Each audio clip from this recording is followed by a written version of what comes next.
Good morning, everybody. Welcome to room 1 of day 2 of the 10th IGS. This is our second 1-hour talk of the morning. We have Thomas Grip talking about crafting existential dread. Thomas, everyone. Yeah, thanks.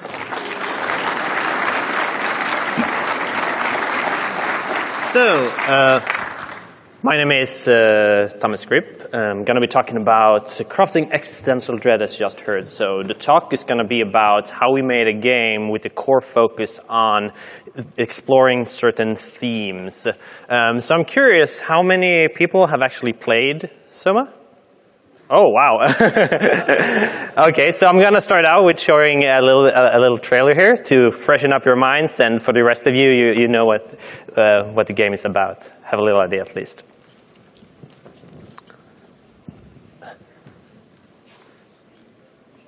No sound?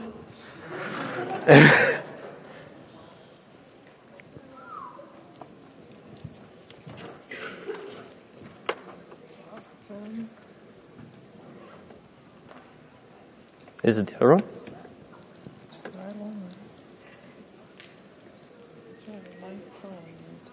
Yeah.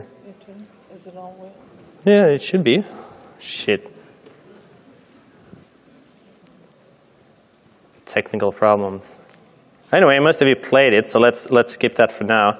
Hopefully we can do it later on because I have some fun stuff to show in trailer format. So, okay. You just have to know that the game contains violence, blood, nudity, and strong language. That's sort of like. So, okay, gotta start off the talk here. Shit, I hope I can. I put a lot of effort into a video later on.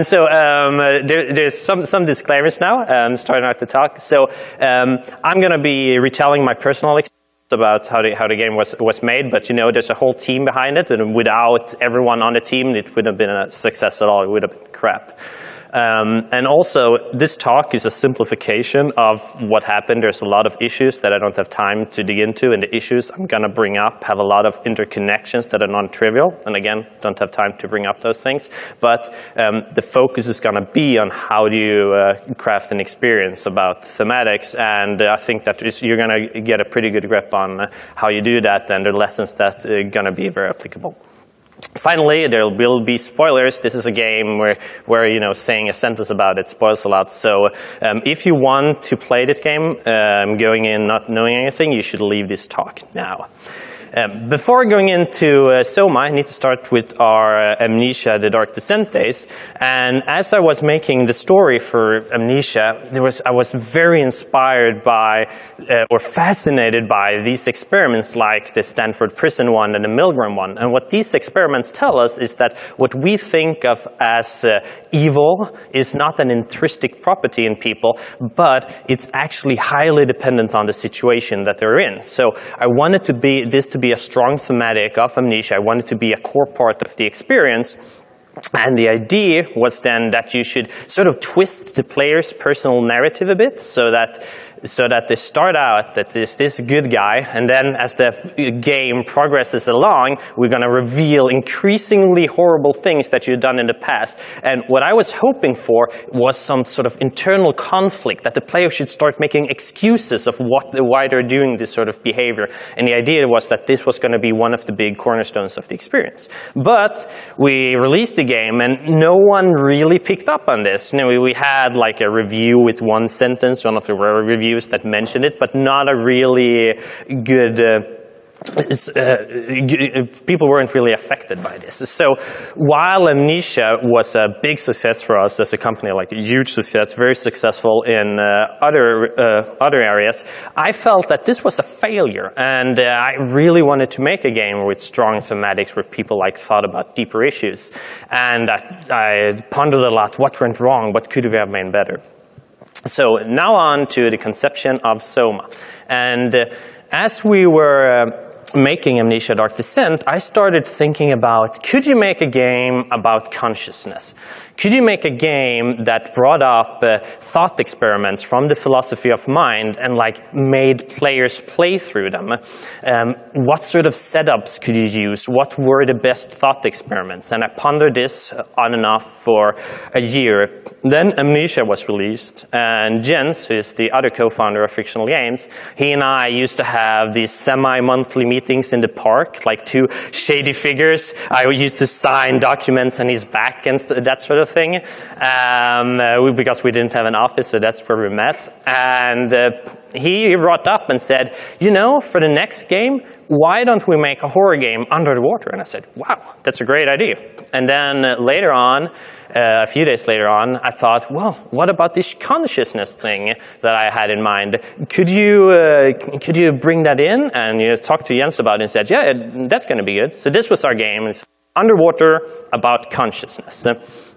And so we thought about, we started a few months, we started thinking about, okay, what's the game going to be about? What's our core game here? And we came up with a premise. So the player should start in the present. They're going to get a brain scan, and then they're going to end up in the future underwater. That was our presence. Then the premise. Then we're going to milk this premise. For the rest of the game, we explore the philosophical implications of this condition and derive the engagement and interest from that. And we had a few key moments that we were sort of certain we wanted. We wanted the player to swap body at some point, and we wanted the player to kill a cute robot, a non-sentient cute robot at one point as well. What we didn't have at this point was gameplay. So I had no idea what we were going to do for gameplay. We had no mechanics at the beginning. Very early on, you were supposed to be a robot swimming through the ocean with some sort of claw mechanic that you could interact with stuff with. And we weren't really sure it was going to be horror either, because I remember discussing that perhaps we should have like a mellow Sigur Rós soundtrack going on in the background. So we weren't really sure about that either. This made the project very fuzzy. And a good example of this was at GDC, like 5 years back. We were meeting with a publisher, and the publisher asked us, so, what projects are you going to be doing in the future? And I was super excited about SOMA. So, oh, it's going to start like under the water, in the present and under the water consciousness, and this is really, really interesting. And as I went on, these people in the room were like polite, but I could really see in their eye that they were thinking, what is this guy smoking? And I'm increasingly nervous by this because it's so obvious, and I start going into more and more details about, because if I just go more details, they're going to understand how cool this is. And eventually Jens just shut me up and said, so what Thomas is saying is that it's basically Amnesia but underwater. So the project was very, very fuzzy for the longest time, and it's something that plagued a big chunk of the development, and I'm going to get into that later on. So we had our sort of crazy premise, and now we want to do some early research and figure out how are we going to do it. And one of the problems was obviously, how do we get the thematics across? We didn't succeed with Amnesia: The Dark Descent. What else can we do? And I knew for a fact that one problem, and I've pondered about this, was that the themes in Amnesia, they were like separate. There were different things. You had your gameplay here, and then you had your thematics over there. And we needed to mesh them together in order to get a good reaction from the players. And I searched for a bunch of games and figured out, gotta have something that I can sort of base this on. And I found a game from an interactive fiction game from 2007 called The Chinese Room, no connection with the studio with the same name, that was also about philosophy. And it was a sort of Monkey Island style game. You went through puzzles that had all of these philosophical connections. And I played it, and I wasn't really affected by it. So, I don't want this sort of experience in SOMA. I want to affect the people. They should like really think deeply about this stuff. So I came up with a few core issues that were problematic in this game. One is the lack of presence. I didn't feel like I was a part of the world. Had to make that better. Another was the over-reliance on puzzles. In the Chinese Room, the puzzles were like the core part. So as I was doing the puzzles, I didn't really think about what I was doing. I was just thinking, need to solve puzzles in order to progress. So needed to tackle these issues, and first up was presence. And presence, which is basically immersing the player in your game world, is something that we've been doing since we started the company, and I've been doing it like long before that. So it was something that was very key to the company, but I hadn't really thought deeply about it enough. Surprisingly, the game that got me thinking about this was Heavy Rain. Because of how Heavy Rain is made, you really think about this stuff. You have sections in Heavy Rain where you're like controlling your character directly, and sometimes it's just a cutscene, sometimes it's a quick timer event. So you can really get a sense of when am I present in the game and when am I not. So I actually wrote a pretty hefty essay on this thing, and actually had a GDC talk a few years back on the whole thing too. So obviously can't go into details, but the combination, what came out of this was a few rules. So one of these is constant input. What makes us present in a game is the sort of feedback loop that's happening when we're doing actions and see our actions happening in the game's world. So we need to have a game where the player is active in the game and they're making input. There shouldn't be a passive observer unless it fits with what's happening on screen. Another thing is something called agreeable action outcome, and that means that when the player is not making an input, but the character is doing something, the player should agree for that. So, for instance, if you have like Assassin's Creed and the character is running around over the rooftops and there's a gap, the character like jumps over it, and you're okay with that because I would do that in his situation. Okay, I would fall down, but he does that, and I'm okay with it. Another example from Assassin's Creed when it goes wrong is when you walk up to a wall and the character suddenly starts and tries to jump up over the wall, and you don't want to do that. That's a non-agreeable outcome, so you want to get away from those.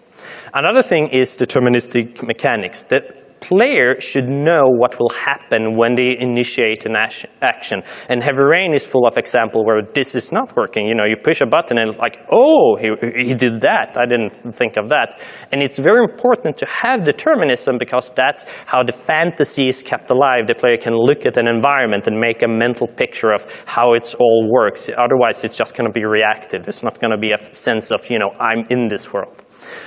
Another thing is minimal repetition. You don't want dialogue to repeat. You don't want animations to repeat in a weird way.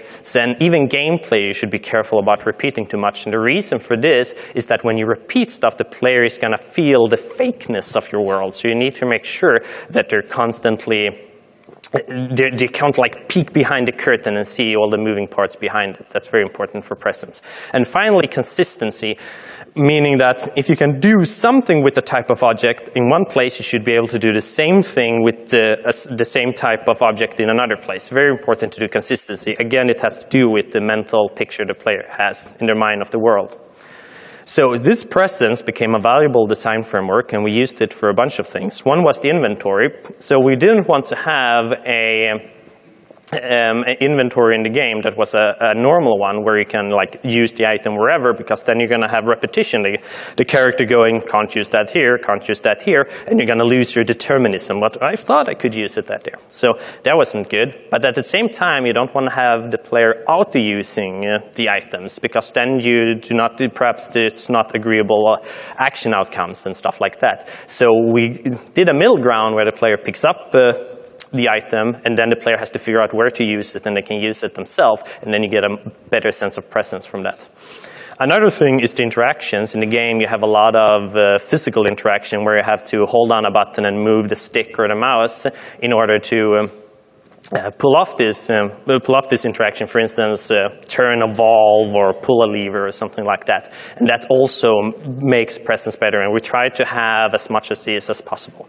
So as we build up the game with these sort of things, the player feels inside the world, and when we have a moment like the body swap, the player is more affected by it because, they're inside the body when that happens. So we got a very strong response from those things because of that. So the lesson is that in order to get your themes across, you have to maintain presence. If the player is not taking your world seriously, they're not going to take your themes seriously. And an extra lesson is that frameworks like these are very good for filtering design choices. It can be that you're going to determine what your mechanics are going to be. You can use the design choices to figure out what, and you can do early designs early on without too much of implementation. Now we're going to move on to the problem of puzzles. So I'm going to go over puzzles and scene. And our first attempt at solving, that you don't want puzzles or a game that's all about puzzles, was using something called the scene approach. And this was inspired by games like 30 Flights of Loving and Windowsill that you can see pictured here. And the idea is that the player walks into a room and there's all of these places where they can interact. So they can go here and do some interaction, go there and do some interactions. And then there's a very clear exit that where they can exit the scene and go on to the next one. And the idea was that without having any blockers, the player wouldn't be super focused on solving the puzzles. There would be more role-playing and so forth.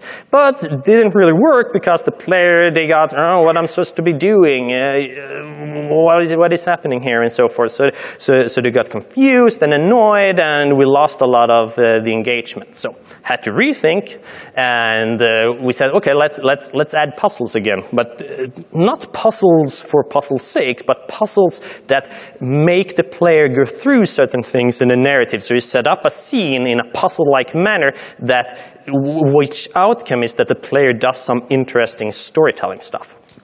Did that instead, and now we got the frustration from the previous system was gone, and we got a lot of engagement. So lesson from that is that without goals and structure, no engagement, which is pretty obvious if you're making a normal game, but making a game that explores themes, it's not that obvious because you might not consider stuff like this, but it's very, very important that you have that from the get-go.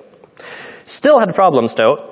Was that when players played the game, they reported the puzzles as puzzles. They saw them as abstract and mechanical, and we wanted the players to feel like the puzzles were storytelling, so had to do something else to fix that. And that fix was something called the 4 layers approach, and this was a design framework that I developed together with Adrian Jimenez from the studio The Astronauts. And the main gist of the approach is that you have in certain ways you add in story elements into your puzzle. I'm going to give you an example. There's an essay on this, and I did a talk 2 years ago, so I can't go into specifics, but I'm going to give an example. So this is a scene in the game where the basic setup was that the player needs to get power back on in order to open a door. And in order to get power back on, they need to pull out 2 cables, and they need to interact with the terminal. So first thing we do, according to the 4 layers approach, is that we add a narrative goal. And the narrative goal here is the communication terminal. And it has a text saying that communications are off because there is no power. And the player at this point of the game, they want to contact someone because they have no idea what's happening, no idea what's going on, and I can perhaps talk to someone. And now the player wants the power back on because of narrative reason, not just because of progress reasons. So we go to the next layer, which is something called the narrative background. And what we do there is that we put in narrative or story stuff as they're doing the puzzles. So what we did was that instead of having the cables just going into a wall, we had them coming from a robot, and this robot begged for its life as you pulled the cables out, which gave it a more interesting experience than just pulling out stupid cables.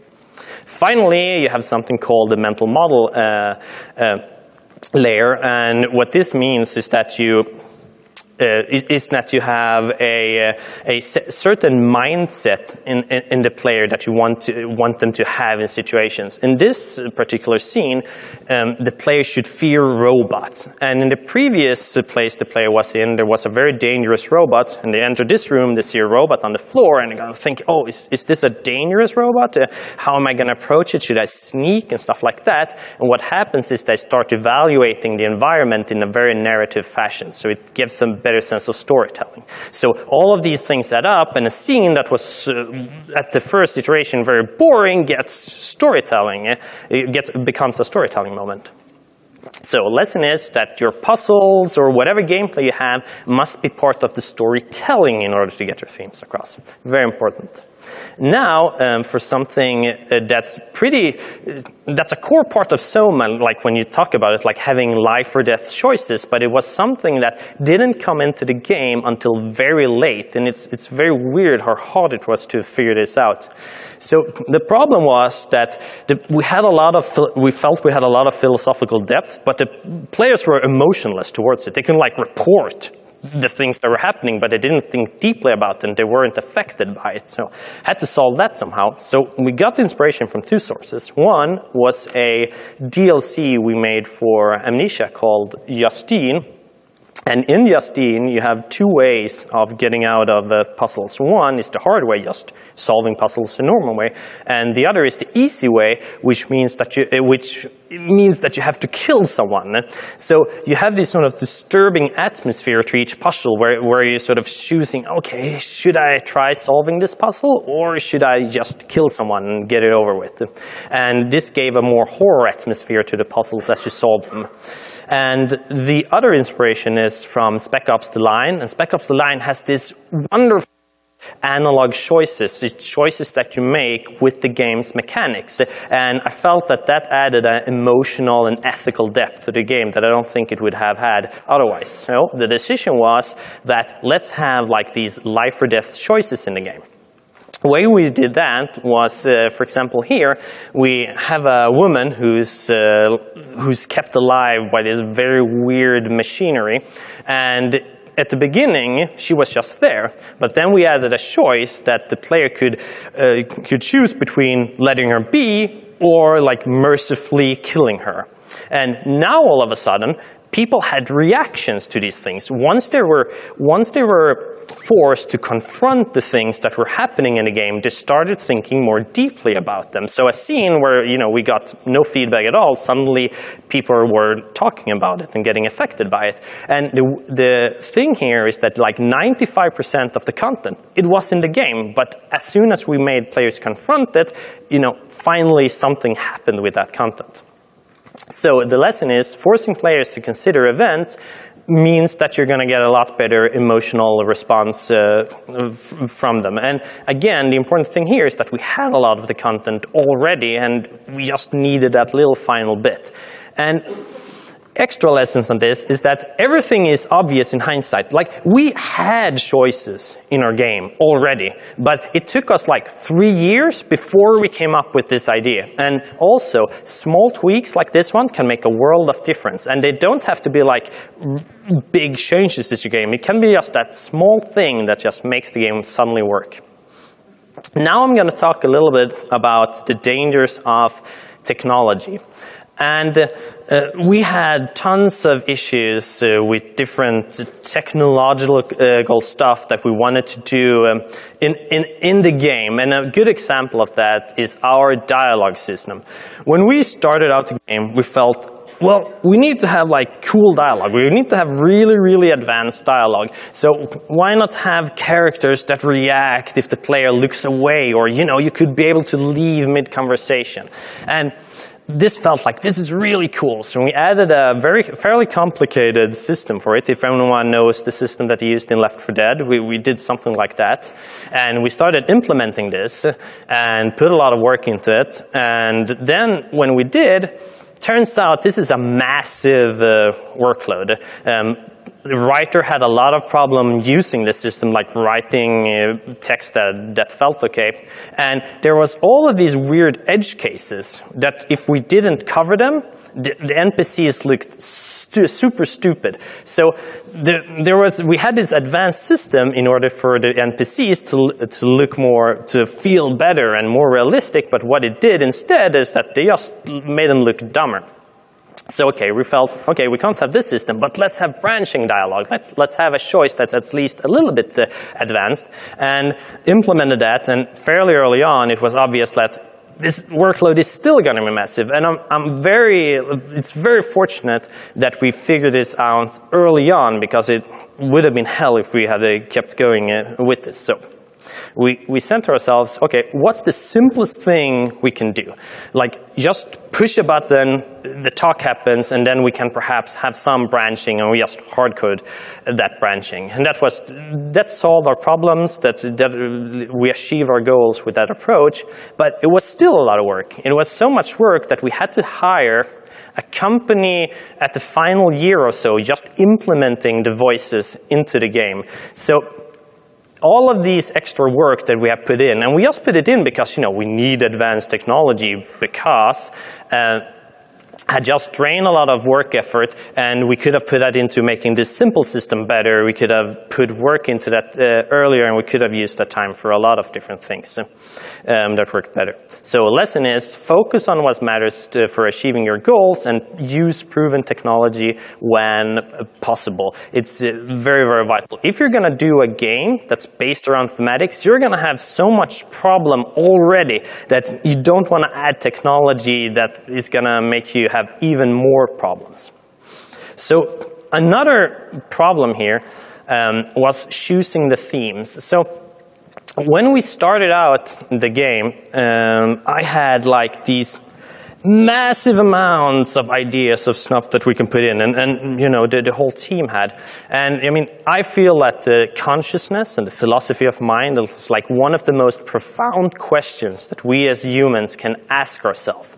So I just thought, this is so much I want to have in the game, and I made a noob mistake of just putting everything in. So when we had our first playtest, people were not like thinking about the implications. They were just trying to get the plot working, like, what is happening here? And, oh, okay, I can do that. They weren't thinking deeply about the stuff that we had in our game. They were just thinking about stuff that they were just trying to put the pieces back together. So we cut a ton of the story. We made it more easily graspable for the players, and suddenly they were starting to feel the implications of all this. So lesson is that you want to narrow down your subjects as much as possible. But that's not really the truth either, because there's a caveat, is that the scattergun approach can actually be very helpful. If you have a lot of stuff into your game, see what sticks, you're gonna see oh, that worked. It might not be obvious up front what themes are gonna be workable in your game. So you might actually have to put more into it than you actually want. And this is a very hard balancing act, because if you just, from the beginning, I'm just going to have a very narrow view of my themes, those themes might not work at all. Those subject matters might not be appropriate for the game that you want to make.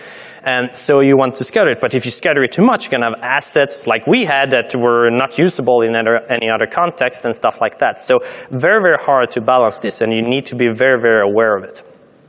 So now I want us to zoom back a bit and think about the big picture of the project.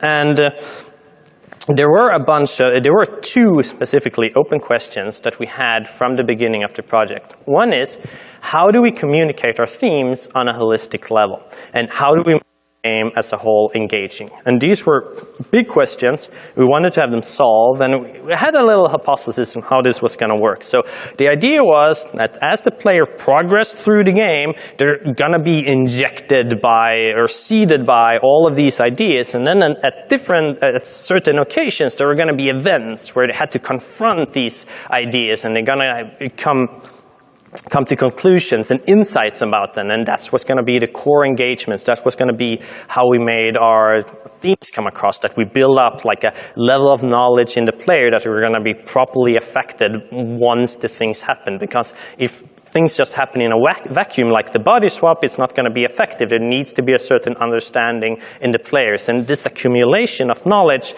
was supposed to bring a lot of the engagement into the game.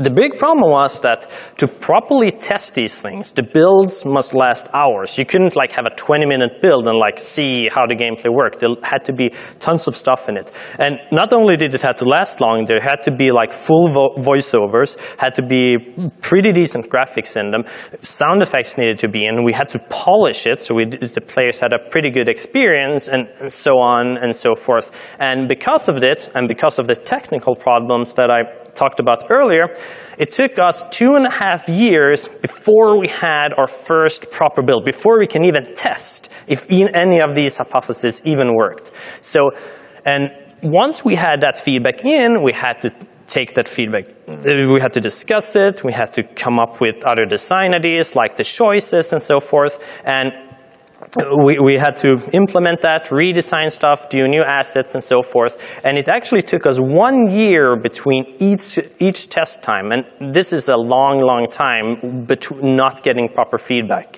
So the game was very fuzzy for the longest time. It was very hard to communicate to the team what the game was about. And I would have loved to just set up, okay, this is our framework, this is what we're aiming for, this is our important pillars and so on. But I wasn't sure myself. Building the game itself was, when building the game, I was also understanding what the game was going to be. I just had this, again, fuzzy idea of what was going to happen. I didn't know what was going to work. So it took us actually 3.5 years at the project before the team oh, now we get what the game is about. And during those years, our focus was to solving the open questions. How are we going to get the thematics across? How are we going to do the engagement and that sort of thing? And things like the puzzles and the scenes and stuff like that, it evolved alongside, so that worked. But other stuff like the AI and death system, we worked on those, never finalized those during those 3.5 years, and once we started them, after the 3.5 years had gone, it was very hard to fit them in. We had some ideas, but we already had a pretty rigid structure, and we had already spent 3.5 years on this. Like the idea of going back and redoing a lot of stuff was not very tempting at this point. So we just had to try and fit them in as much as we could. And obviously, this also showed in the final project, in the final product that some people didn't like our enemy encounters, and they weren't really working as good as they could have had. So a couple of lessons to draw from this sort of big perspective. One is that if you want to do a game about thematics, you have to plan for long iteration cycles. You can't just think that, oh, we're going to have a test version every other week or so. It doesn't work that way. On the other hand, you don't want iteration cycles that's a year long, because that's not good. That's not healthy at all. But you want to be aware that they're not going to be short. They're going to be long ones. The other one is that the vision of what the game is might be unclear, and you need to prepare everyone for this. And I wasn't prepared myself that it was going to be this unclear, and therefore I didn't prepare the team either that it was going to be this unclear. And I feel that if I had just been honest up front that, I don't know exactly how this game is going to play out, that the team members could have embraced that and everyone was working towards a goal, but instead it was that, oh, you have these sort of descriptions and stuff like that. Oh, is that what this game is going to be like? And I didn't communicate that nearly good enough for the team to feel like they were part of this discovery, I feel. So the final lesson is that get your foundational gameplay done as soon as possible. Stuff like your death system or AI or whatever is your sort of foundational how the player plays the game, that needs to be in at an early stage. And when you're doing a game with thematics, it's very easy to just think about the high-level structure, because the high-level structure is important in those games. But if you forget about these things, you should probably forget about them at all, because it's going to be very hard to fit them in later on. So very important that you have these done at an early stage, or don't have them done at all. And we're still sort of unsure, should we have monster encounters that we had in SOMA. So gonna sum a bit up. This project was a very hard one for me, and learned a lot from it. And there were also a ton of there was also a ton of problems that I wasn't very happy with, and I wasn't happy with how the AI turned out, and I felt we could have done a much better job at that. But I mean, what we started out with was that could we make a game that made the player affected by thematics, that they played through certain thematics. And as an answer to that question, I made a video, but it's not going to play, I guess. So let's see if we can get sound and stuff. There's a bit of time here, so let's see if technology is with us.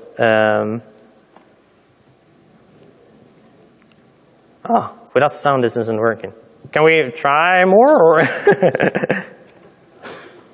or wait? I can actually. Let's see here. Fuck. Let's see. Where's the Philips FTV? Is that correct?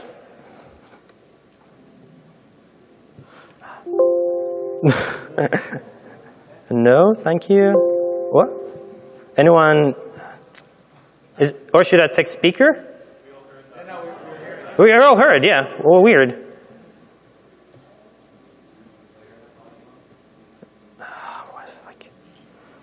This is weird. It worked perfectly when I tried it before. Okay, testing another audio format. Yeah, but its volume should be good.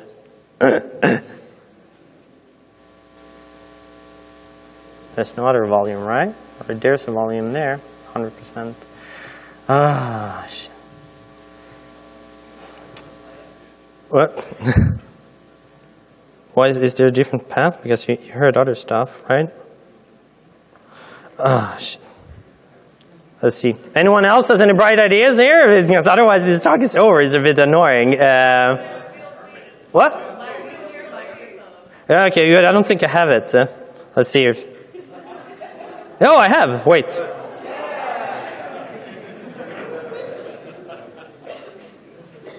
Da.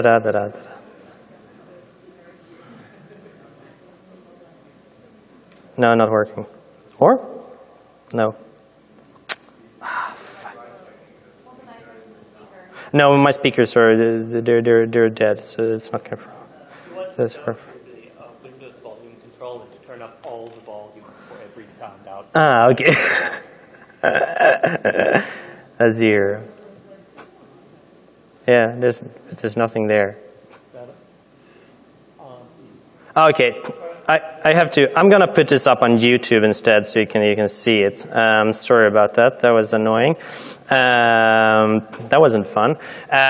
So yes, but we have people. I can narrate what happened to this one. So we had people that are. This is someone who starts off with someone who just is debating whether he should delete their file or not and stuff. And we have another 2 girls playing the game. At one point, feel their situation is hopeless, and then at the end of the game, they're like, "Oh, I'm okay with just being like a non-flesh human being," and things like that. I mean, there was. So these were the credits. These are the people I was gonna. So thanks for letting me use that. But at the end, so we actually got good response from this. We got from not just from YouTubers, but from reviews and stuff like that as well. And we even got Steam refund notes that read like this. So I love horror. SOMA is distressing. There is a scene where I have to hurt a friendly robot to progress, and I don't know why. It made me cry. And if we get people returning the game because of stuff like this, it feels like we probably achieved our goals. So there's a lot of more resources. I'm going to try and put up a link to it. I'm so sorry this didn't work. At that resource, at that link there. You have my Twitter if you have any questions, and there's our email. And thanks for listening, everyone.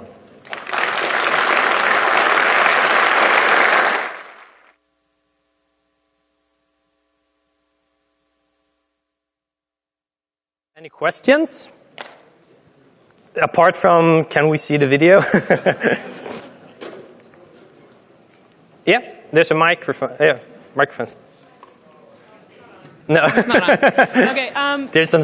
I can just project. Yeah, that's okay. cool. I just repeat your question. Yeah, so you mentioned having to really reduce the narrative scope of your game. So I wondered what story elements did you end up having to cut that you were really attached to and that were most difficult for you to let go of? Oh, so the question was, what story elements did you have to cut that you were most attached to? there were a ton of these. Like one thing, for instance, we had a double apocalypse that I really liked, which was really confusing, was that the game started out with the whole surface being dead, and then the player was supposed to think that it was because of a comet, but the surface had died because of humans knowing that the comet was going to come and just using up the environment and stuff like that. And then the comet would be like something that the player would have to evolve and to avoid. And I really liked that, but it was super confusing, so we had to let that go. Okay, thank you very much. Yeah, no problem. Hey there. I'm from Torn Banner in Toronto, Canada. And Toronto's probably the least scariest city in the world that I know. So I'm just wondering why, what the choice of setting the game in Toronto was at the beginning. Well, there's a bunch of... Okay, so the question is why set the game in Toronto, Canada? So the most frequent question we've had, I think, normal, is that, well, we thought through different various locations, and we knew that it was going to take place in the Atlantic Ocean. So the site where you're going to be at had to be near the Atlantic Ocean. And we had already had English characters, so we felt like, okay, no, or British characters, so no British characters. And then we thought, okay, let's make them American, but everyone has American characters, so okay, let's make them Canadian. And then that's how we went. Thanks. Hi. Yeah, let's take that line there. Yep. Go for it. Thank you. I really love the game, so thank you very much for sharing your process.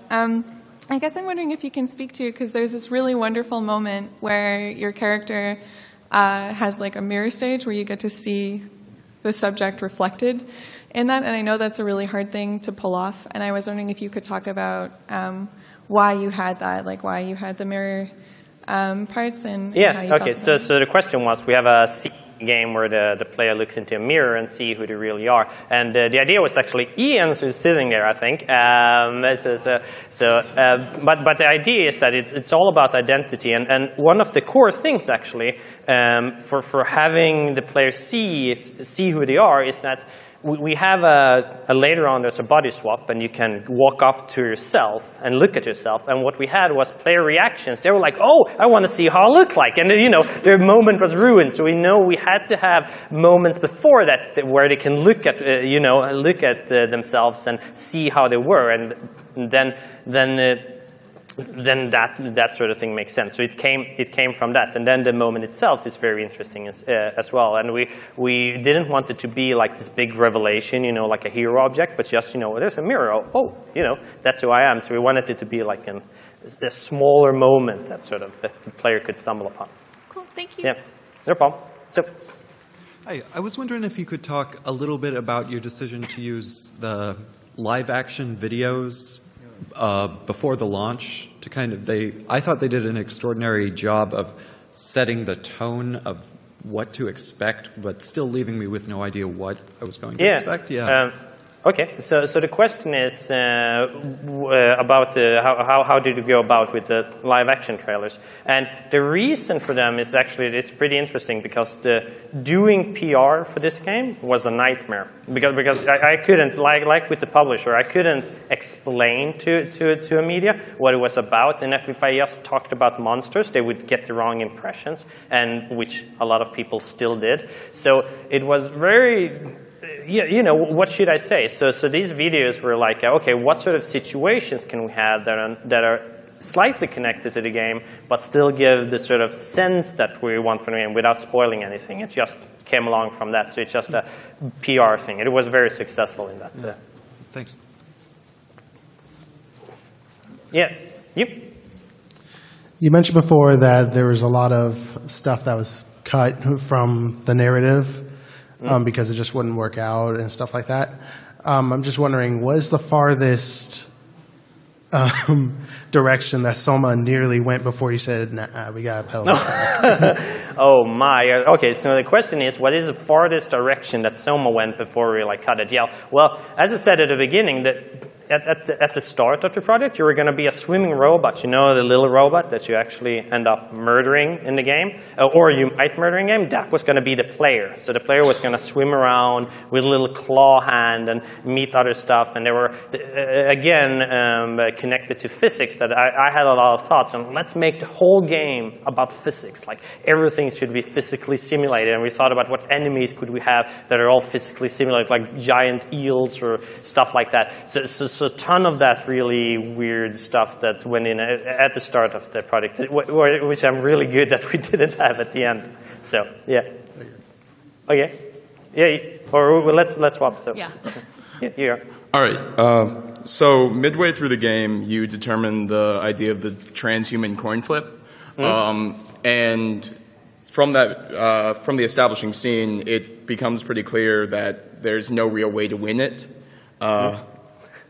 And that's the character, your main character goes on believing that that's, you know, as you lead to your climax, that everything will work out for them in a term of willful deniability. But did you find that players, when they were going through it, carried on that hope of belief along matching the player character, or did they go into it with more of a cynicism? So the question is that we have something called the coin flip controversy in our game, which is a kind of words, to say the least, and then what was players' reaction. They were all over the place. There were players who felt like the game, where is the twist coming? There's no twist in the game. This sucks. You know, I know what's going to happen. And from players that were caught completely off guard by these things. And I mean, the whole shit, I'm going to try and not get into this, but the whole coin flip thing is very interesting, but it depends a lot on how you view certain things, if it's real. And some people are like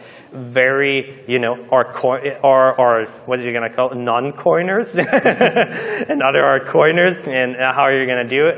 And the idea is that if you have, if you get doubled, is there really a certain chance that you end up as one or the other, or is it like set in stone how you end up? And it's a very interesting question, and I think it's sort of out of scope. Perhaps I can talk about it after. Sounds good. Yeah. Thank you. Okay, you're welcome.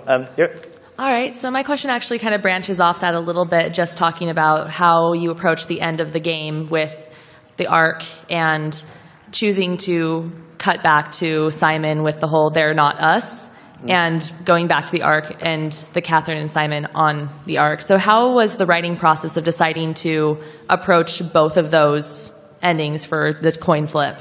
Really? Yeah, so the question was, how do we make the ending where you sort of see both perspectives? And it was pretty set that we were gonna. There were lots of discussions of people that didn't want us to be in the. There were arguments, I could say, for not showing the arc section of the game. And but my idea, at least what I wanted, and then it was pretty far back, was that I wanted the player to have an idea that, you know, there's actually, it's not just you here. There's actually two separate conscious persons that this is happening to. So for me, it was very important that you saw both perspectives. It was a lot of on and off. We had credits coming off after. So we had credits coming off at other points in the game, like after, like at the very end, and we had false credits and stuff like that. There was tons of moving back and forth exactly how we're going to do it. But I'm pretty happy with how it turned out. Does that answer your question? Yes, it does. Thank you. Yep.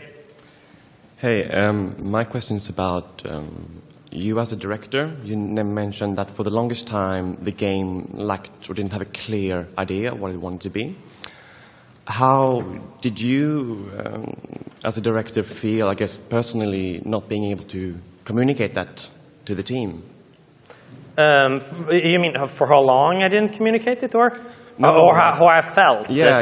Yeah, so the question was, how did I feel on not being able to communicate the idea of what the game was? And it was frustrating. I mean, and it was also, I actually also think that a lot of the things that I said here is like, I know in hindsight that there was, but I was so focused on. It's a very difficult question, because when you're up in these sort of things and you have a clear head, you're more like, okay, we're going to be doing this. You're up in the middle of it. So it's more looking back at it where I can clearly see that shit. I was very bad at explaining exactly how vague it was. But when I was up in it, I didn't really feel it. And I feel that's perhaps a very interesting thing to think about because you have to like search yourself and think, are the team really knowledgeable about what we're making and stuff like that? Because it might not be clearly obvious at the time, as a director, how the rest of the team is feeling about that. So I guess that's a sort of weird answer, but it's best I can give. Yeah. Hey, going back to cut content, I noticed you put some extra files in the program folders directory that was just like some cut stuff. It looked like you had the doctor all like messed up with the WoW stuff. What was that all about? Well, let's say just yeah. Okay, so the question is, you had a lot of extra stuff in a hidden RAR file, I think, on the directory, at the PC version at least. So that's just stuff we've been doing since Black Plague, I think. So for almost 10 years, it's just company tradition to just pull out all the shit we got. I mean, the first one, it had me acting out the movements of a creature in the game and stuff, and silly stuff like that I probably have to live with being on YouTube now. But yeah, it's just something like that. I just think it's fun to have those sort of stuff. I love seeing those sort of inside things myself, and it's just fun to share it. Cool. Yep. Hi, I had a question about the scene where you have to kill the friendly swimming robot. I think it's interesting because the scene where you kill the robot, where you unplug it, I felt like so guilty. And when I came to that next scene, I was like, okay, I'm going to feel really bad about this, but I wasn't like as hit by it until the other friendly robot acted scared of me. And that's what really like, I felt so hurt because that was like my one kind of like friend. So I wanted to know if that was initially in or if that was something that you added after to give it like more impact. So the question was the little robot being scared of you afterwards. Was that a conscious choice? Well, first of all, the choice of killing, like choosing how you kill, was not a choice at first. You just had to kill the robots in order to progress. But then when we added a choice, we added that as well. And I'm not sure what I actually. It was Patrick, I think, is here, who added that. I'm not sure, was that conscious, Patrick? Because I didn't know about it. I just read it actually in a feedback from a player. Like, shit, did they do that? You just shrugged. No, it's the AI. It's gone beyond our control. It became sentient during game development. So, sorry. Thank you. Yeah. You'll have to excuse me. I lost my voice. But okay. I was curious about your decision to, the thought process behind your decision to place Simon into an assigned female body. Oh, so the question was the decision of placing Simon into a female body. So it's a long process of that, because the idea was first he was just going to be this black cube. And then I can't recall where it was. I think it was actually because Imogen Reed dies when they were making these sort of episode, their live action episodes as well. So Imogen Reed dies there, and at some point it was like, Simon should perhaps have a body, so why can't he have hers? And then we started thinking, that's a good idea. So it just came up. I think it was when we had a meeting with the team, and it just I think several people just mentioned it that would be cool. So it was like a team effort to come up with that idea. So I really liked how you had to fill out a survey, like towards the beginning of the game and towards the end of the game. And I was wondering if how you came up with the idea and if you're collecting that data. So we have a survey. So the question was, we have a survey in the game. How would we come up with that idea, and are we collecting the data? So no, we're not collecting data, and I'm very sad that we aren't. It would be very, very fun to have done that. Very bad decision on our part. But the idea for doing that, I'm honestly not sure. I think that it was just a way of adding something. Yeah, actually, okay. So the process now, I'm just thinking here. I've got to think back. So at the very early point, I knew that there should be some sort of questionnaire, but the question was what sort of question we would answer the players. So there was a lot of discussions about this thing and what it should be, and then the idea just popped up. Well, it could be like a calibration, like because Catherine has done this before, and she has to make sure that they're not going crazy in there. And there's a novel by Greg Hagan called Permutation City, and if anyone has read it, where they have a similar thing. They have a kill me switch when you enter a simulation if you want to still stay there. And he has a problem with his simulation, just killing themselves as soon as they wake up in the simulation. But in any case, so that was a sort of inspiration, and then the idea came that, it's a calibration, and then the idea was, well, why don't we have it at the end too, and you can sort of compare them to one another, and the player can think of that. So it was a long sort of design process like that. Thank you. Yep. Just a very specific doubt that I have. Yep.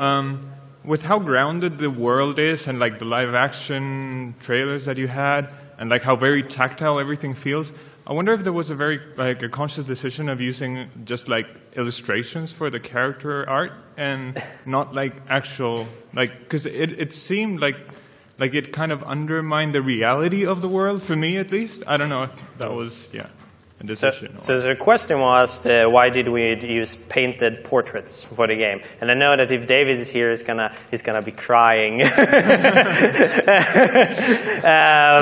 But yeah, it was just it would have felt weird to have photos in it. I don't think that would have meshed with the style.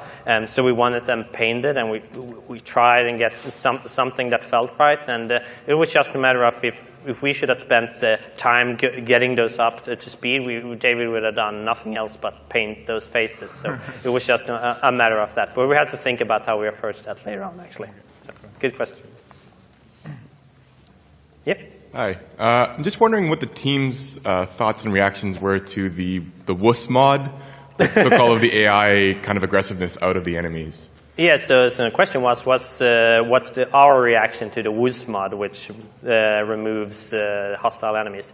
And it was great because it was something that people wanted, and we were actually on the verge of adding such a mode before releasing the game as well, but it felt like if we had done that, then we sort of undermined the rest of the experience. So it's sort of it's such a big choice, so we weren't really. I'm not sure it might have been a bad decision now that I think about it, but we made it at the time. So that's afraid to tell them more details. Yeah. Hey, yeah. So the moral choices you ask the player to make never have any gameplay consequences, and I wondered if you thought that was important in terms of making it. Does it make it more of a choice if it actually doesn't affect the game, it only affects how you feel about yourself, or was that something that you would have done if you'd had more time to do more branches? Yeah, so the question is, there's not much repercussions for the choices you make, and was that an actual choice?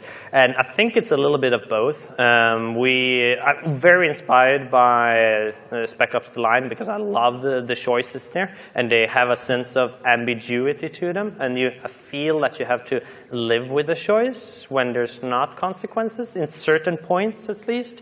But what we did was that we made sure that for most, half of the choices, there are dialogue branches later on, so we at least reflect upon it. But I'm actually unsure. I feel we could perhaps have a little bit more branching later on, just to make the experience feel a little bit more alive. But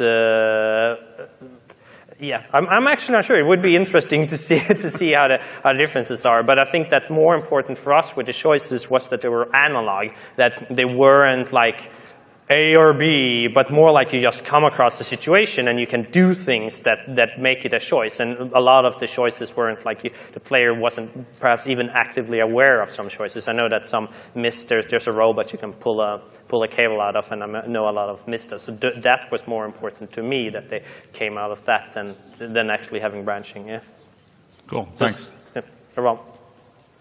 Yep. Hi again. I think his last question now, right? Yep. Yep. Hi.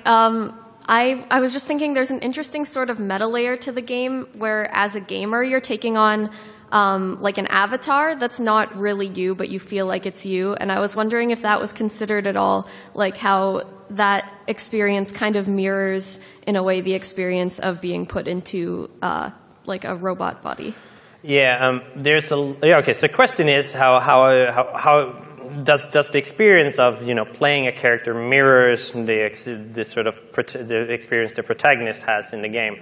And this is a long subject, but we had a lot of, because there was a lot of debate on how we were going to do it, because I, up front, just wanted it to be like the player should be the character. That's how you're like inside it. But the thing that we noticed was that if the character didn't react to things in the game, the player didn't have a response either, because you had to have that response in order to play. Aha, it's a human. I'm actually a human being. I'm not just a floating camera being here. But then again, if he said too much and like went counter to the player's beliefs or stuff like that, then that was too much, and the player was dragged out of the experience for that. So no, we didn't really have any sort of thematical mirroring, at least not conscious from my part. But there was a lot of thinking that how are we gonna present this? How is the player gonna be? Who is the player gonna be? There was a lot of thinking about that. What's gonna have the most impact? Thank you. Yeah. Okay. So that's it. I think so make sure to fill out the forms that are going to be sent on email. And I think there's a wrap-up room in case anyone has any questions, because I don't think I can stay here any longer. So, okay. Thanks for listening, Ivan. Bye.